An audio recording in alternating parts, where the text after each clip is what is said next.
where I prepare cursillistas, the Legion of Mary, the Blue Army, many of these militant organizations.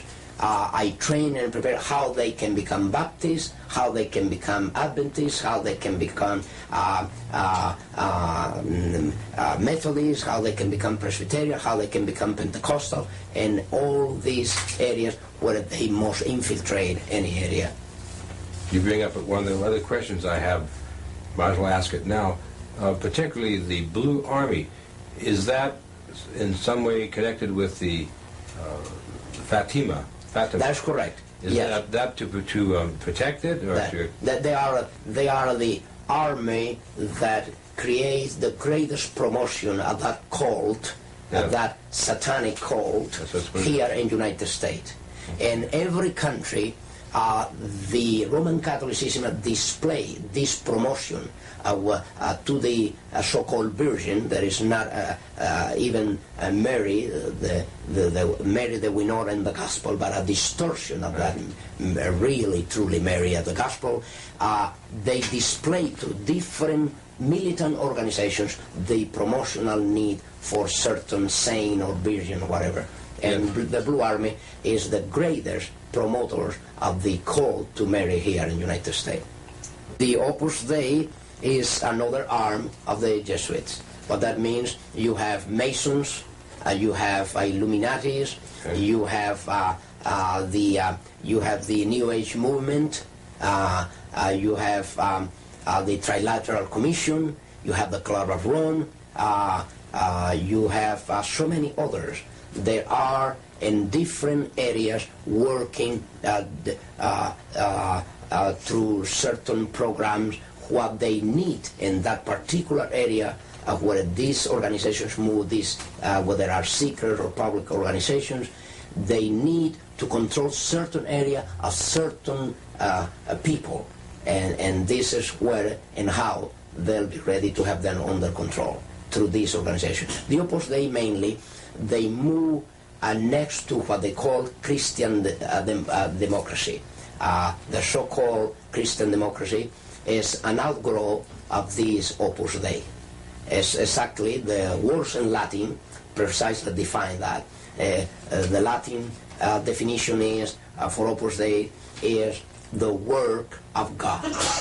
What that means, the Opus Dei, Opus meaning the work, and then you have how you call Dei, Opus Dei, the work of God. When the Council of Trent occurred, it was controlled by the Jesuits. Yes. How about the Vatican II?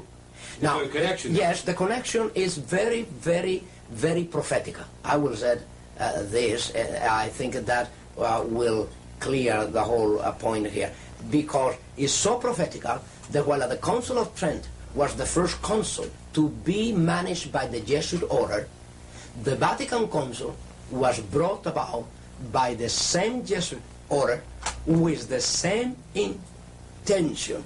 And you know the intention of the Council of Trent. The intention behind the Council of Trent was the Counter-Reformation. What was the intent of the Vatican Council II? Another Counter-Reformation, but called today, how you call it? Renewal. You see the point? Now, the change was a name, but the intentions were the same. Yes. See, more sophisticated today. Yes. You see, the Counter-Reformation was taken to the Council of Trent. That was the entire Counter-Reformation was performed by the Council of Trent, decrees.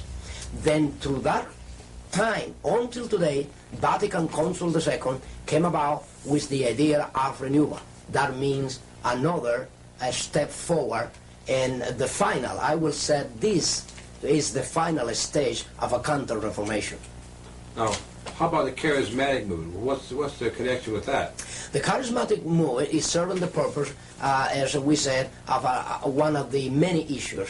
As we said about Saturdays and Sunday, they'll pick up every issue with different denominations.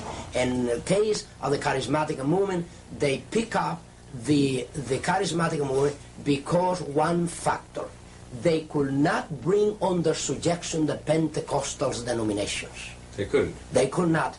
Even when they went to the ecumenical movement before from 1945 down to our day, since this already starts. As a matter of fact, if you want to know, the World Council of Churches started by financed by the Jesuits in Europe in 1945 after the end of the Second World War already, or by the time that the World War was to end, already the Jesuits were at work trying to unite all the Protestants in Europe. And that was the origin of the World Council of Churches and the ecumenical movement. Today the charismatic movement is serving that purpose. Where the Pentecostal could not be bring into the ecumenical forum, they brought it through the exercise of charismatic gift.